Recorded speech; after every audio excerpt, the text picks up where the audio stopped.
Hello friends, in this video I will show you how you can remove this turn signal.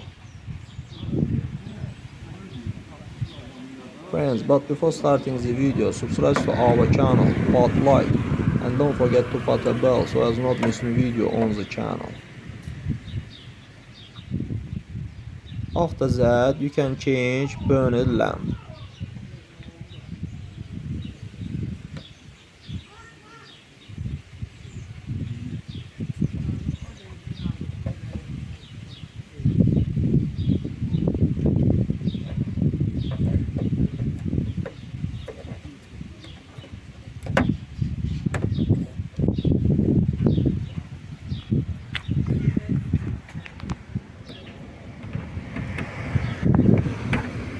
That's all guys, subscribe to our channel, put like, and don't forget to put a bell so as not miss new video on the channel.